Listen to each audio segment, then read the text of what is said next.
que foi feita uma pesquisa em 2010 do IBGE. O IBGE ele faz pesquisas de 10 em 10 anos, e em 2010 o IBGE, Instituto Brasileiro de Geografia e Estatística, lançou uma pesquisa. E essa pesquisa mais recente que nós temos, tinha que ter sido feita uma pesquisa agora em 2020, mas não aconteceu devido à pandemia. 2021 também, mas por falta de recursos financeiros não aconteceu. Mas o IBGE lançou uma pesquisa muito interessante, quero que você preste bastante atenção aqui nessa pesquisa. IBGE e a religião. Cristãos são 86,8% do Brasil. Católicos caem para 64,6%, isso em 2010, isso já deve ter mudado, com certeza. Mas o intuito dessa pesquisa que eu vim mostrar para vocês é porque, a respeito daquilo que eu comecei falando, hoje o cristianismo é ou não é uma religião popular, popularmente aceita? É uma religião aceita pela maioria das pessoas, mas eu mostrei para vocês que na época de Jesus não era assim. Todos os discípulos foram perseguidos. A maioria deles foram martirizados, exceto João, mas porque Deus não permitira, porque ele deveria escrever o livro do Apocalipse, mas todos os outros discípulos foram perseguidos. O cristianismo era considerado uma seita ramificada do judaísmo. Eles eram perseguidos pelos imperadores. E agora, ao analisar a religião que nós estamos vivendo, que nós vemos aí fora, o cristianismo tão popularmente aceito, Jesus Cristo sendo mais amado do que odiado, mas vendo quando Jesus Cristo pregava, ele era mais odiado do que amado. Será que nós não estamos vivendo um verdadeiro comércio da fé? Será que nós não estamos vendo uma mistura de verdades e mentiras? Satanás ele usa várias estratégias. E ele usou várias estratégias ao longo da história. E ele sabia que perseguindo o povo de Deus não estava adiantando, porque quanto mais eles perseguiam, mais as pessoas seguiam esse evangelho. As pessoas se perguntavam assim, mas que cristianismo é esse que as pessoas são capazes de dar a vida por ela, por essa mensagem? O livro dos Mártires, outro que eu projetei aqui, escrito por John Fox, ele escreveu sobre nos 3 séculos da era cristã, as 10 grandes perseguições que os cristãos enfrentaram nos 3 primeiros séculos da era cristã. Foram 300 anos de intensa perseguição que os cristãos enfrentaram, desde o imperador Nero, como eu mesmo mencionei, até Diocleciano. Somente por volta do ano 300, com a possível conversão de Constantino, que as coisas começaram a mudar. Como eu disse, os imperadores eles eram até tolerantes com as outras religiões, mas com o cristianismo não. Mas qual foi a estratégia de Constantino? Ao enfrentar uma batalha, ele viu um sinal no céu que dizia o seguinte: in hoc signo vinces, com esse sinal vencerás.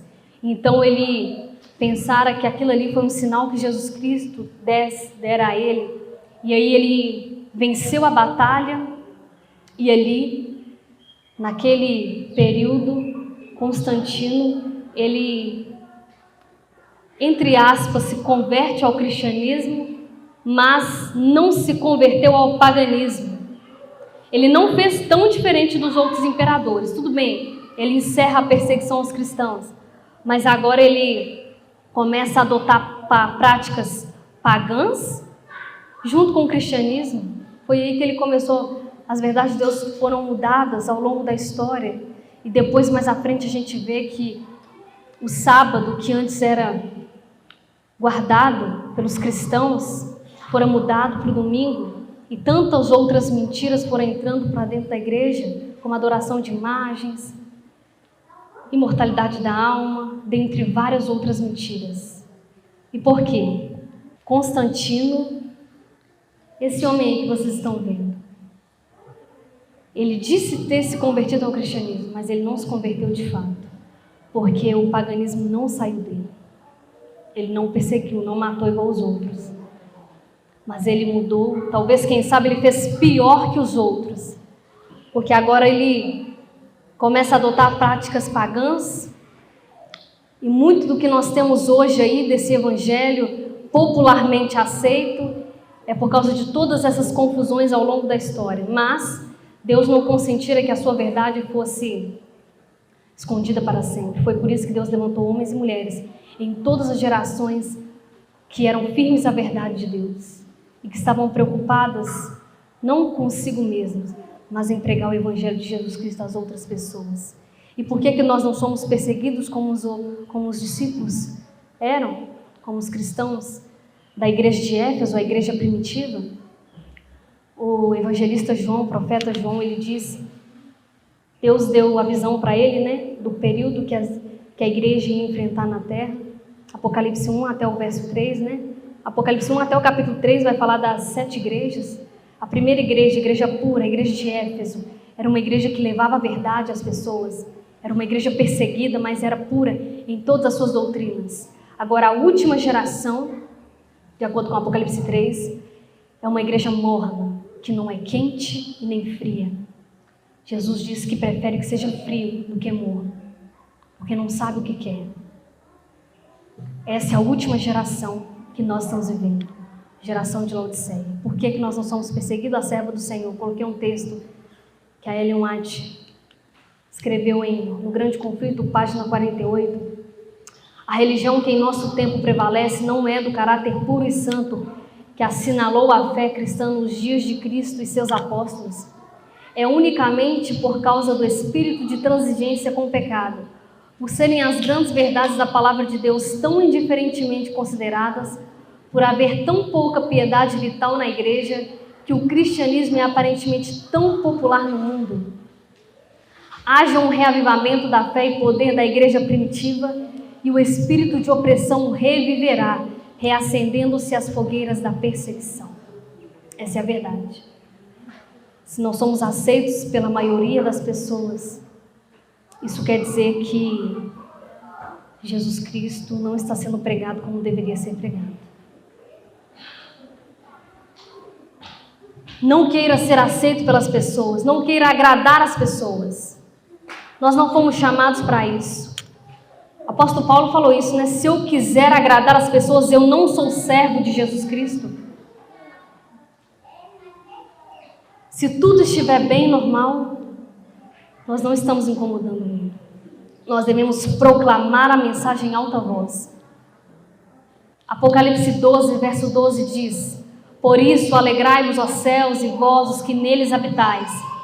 Ai dos que habitam na terra e no mar, porque o diabo desceu a vós e tem grande ira, sabendo que pouco tempo lhe resta.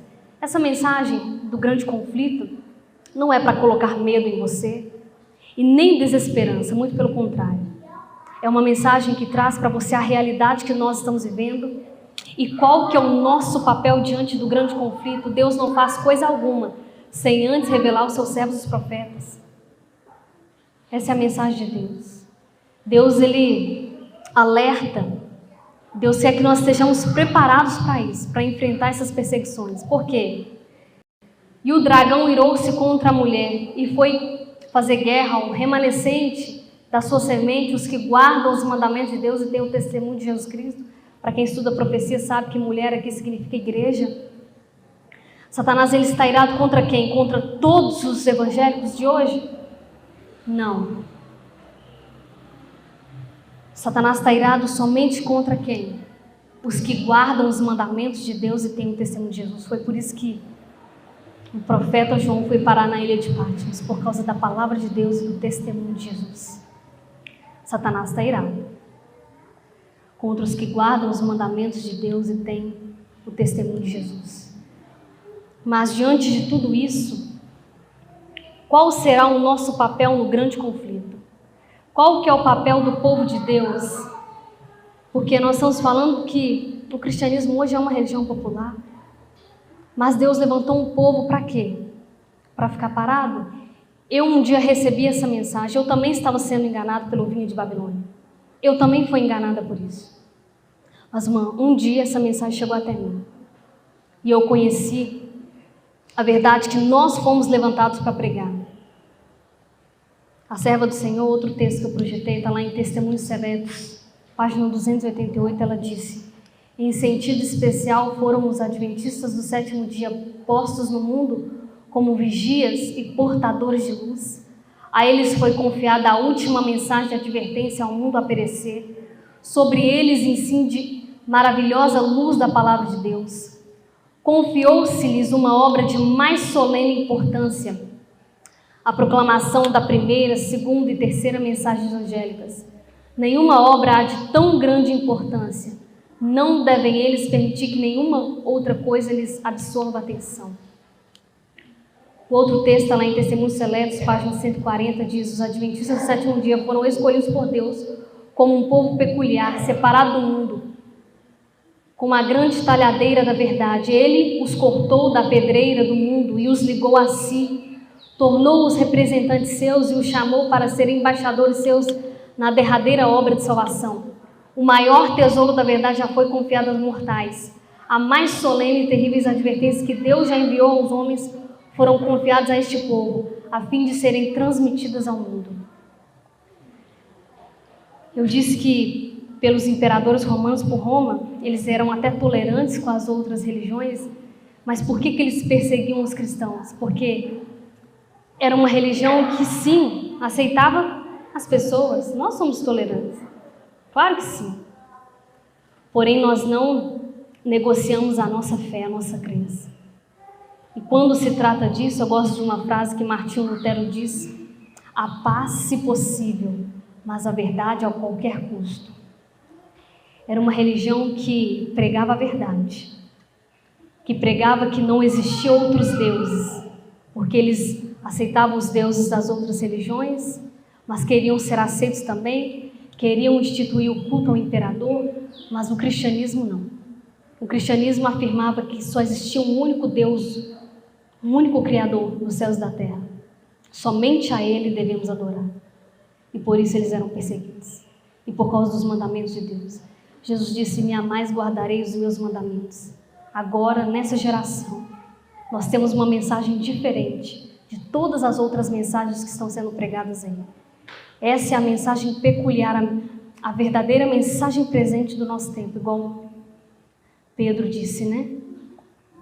Essa é a mensagem presente para o nosso tempo. Os três últimos recados de advertência a essa terra.